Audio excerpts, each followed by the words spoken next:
Les structures du monde dans lequel nous vivons sont bouleversées. Au travail, sous la pression de la finance et de la concurrence planétaire, les droits fondamentaux des salariés volent en éclats. Atomisé, précarisé, ubérisé, le salariat change en profondeur. Sa capacité à s'organiser pour résister et conquérir est en cause. Certes, au cours de son histoire, le monde du travail a connu de profondes transformations liées aux changements technologiques, aux modifications des process de travail, aux évolutions du capitalisme. À chaque fois, la vie des travailleurs en a subi les contre-coups. Pour défendre leurs intérêts, ils ont dû construire leur unité. C'est ainsi que le syndicalisme a pris forme. La CGT, en 1895 puis en 1902, affirme son ambition de rassembler la totalité des organisations syndicales et ouvrières. D'emblée, celle-ci inscrit son action dans une perspective révolutionnaire qui préconise l'abolition du salariat, source de l'exploitation des travailleurs.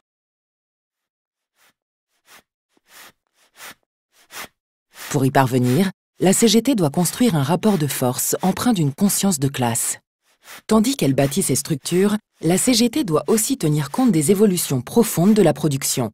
Les changements techniques s'accélèrent, la taille des manufactures grandit, la concentration des ouvriers dans les usines augmente. L'artisanat et la petite propriété foncière résistent. Les ouvriers paysans forment les premiers bataillons d'un prolétariat en formation.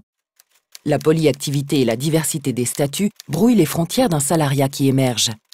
À côté des ouvriers qualifiés ou non, apparaissent avec les employés ou les fonctionnaires de nouvelles professions.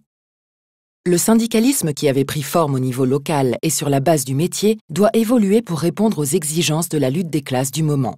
Face à la concentration industrielle, un syndicalisme d'industrie apparaît nécessaire, mais la résistance des métiers est tenace. Les premières manifestations de la rationalisation de la production alimentent réflexion et débat au sein de la CGT. En janvier 1912, rejetant le taylorisme, les ouvriers de Renault sont en grève. Mais tous les leaders cégétistes ne condamnent pas l'organisation scientifique du travail. Ces évolutions bousculent la CGT et ses conceptions ouvriéristes. Non sans difficulté, elle s'ouvre à la diversité du salariat. En 1907, les instituteurs rejoignent ses rangs. En 1920, c'est au tour des employés de l'État et des fonctionnaires. Mais les germes de division entretenus par le capital dépassent les seules frontières professionnelles, à l'exemple des travailleurs étrangers.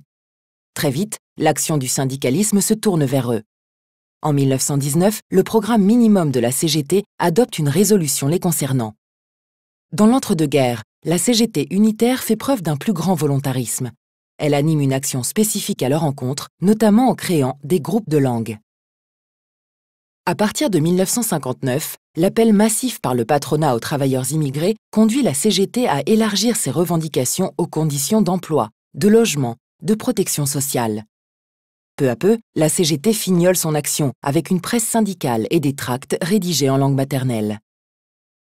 Un cycle pluriannuel de conférences nationales de l'immigration débouche en 1967 sur la revendication d'un statut démocratique et social de l'immigré. Vous n'avez pas le droit d'intervenir sur un chantier, faire des réunions sans... Tiens, depuis quand?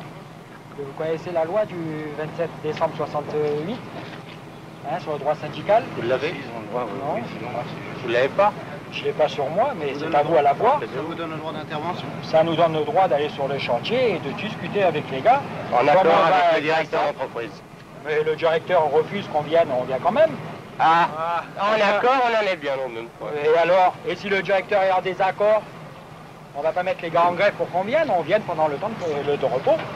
Alors le temps de repos est passé, hein? À 1h, on les libérera, ne vous inquiétez pas. Malgré les nervis du patronat, l'implantation de la CGT progresse.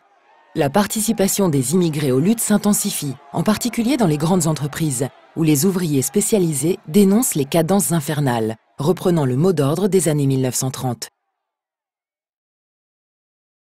En 1982, une exigence nouvelle de liberté et de dignité culmine dans les usines Citroën. L'encadrement paternaliste de la main-d'œuvre immigrée subit une défaite. Vivre mieux. Ménagère, vous ne blanchirez plus votre linge à la force du poignet. Dès les années 1950, la compétition entre les entreprises commande une réponse rapide aux exigences du marché. Pour baisser le coût du travail, les patrons instaurent une flexibilité pour une production de produits standards. Cela n'échappe pas à la CGT, qui, dès 1953, s'oppose à l'accélération des cadences. Pour contrer les effets délétères de ce système, la CGT porte intérêt en particulier aux femmes salariées dont le taux d'activité augmente. À leur égard, son action est désormais résolument ancrée sur la défense du droit au travail. Les revendications touchent au travail, à sa durée, à ses conditions, à son salaire. Pour élargir sa sphère d'influence, la Confédération cherche alors à construire des outils pour une activité particulière et de proximité. Elle crée une commission féminine confédérale et préconise sa déclinaison dans toutes les organisations confédérées. À partir de 1955, elle édite un magazine féminin, Antoinette, efficace porte-voix de l'action féministe de la CGT, diversement appréciée dans la CGT. En 1966, la CGT conduit une campagne au retentissement marquant pour avoir le temps et les moyens de vivre. L'exigence de travailler autrement répond à l'aspiration à davantage d'autonomie et d'épanouissement au travail. À partir des années 1970, l'essor de la robotique et de l'informatique, puis plus tard du numérique et d'Internet, change l'entreprise. Le travail se modifie en profondeur et devient plus abstrait, plus varié, plus complexe. La CGT répond avec la revendication « changer le travail ». Aussi, l'activité de la Confédération en direction des cadres est un défi premier. Certes, depuis 1936, la CGT n'ignore plus les cadres. Un cartel confédéral des cadres a vu le jour en 1945. L'UGIC est créé en 1948. La scission de 1947, la guerre froide et très certainement un ouvriérisme toujours latent contrarient les efforts de l'UGIC. Mais en 1963, la CGT doit dynamiser son activité et l'élargir aux techniciens. L'UGIC gagne un T en 1969 et devient l'UGICT. Elle est dorénavant reconnue dans les statuts confédéraux. Par ailleurs, pour rassembler les travailleurs inorganisés, la CGT cultive l'idée de proximité. Les unions locales en sont les outils privilégiés. Des rencontres nationales sont organisées à partir de 1978. Dans le même esprit, en 1990, la notion de syndicat multipro fait sa première apparition.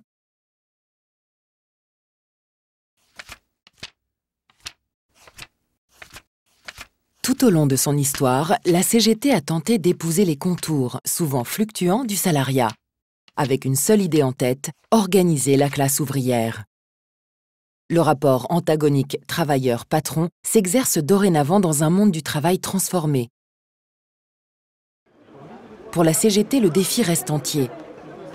Être le syndicat de tous les salariés, en prenant garde de ne laisser personne au bord du chemin.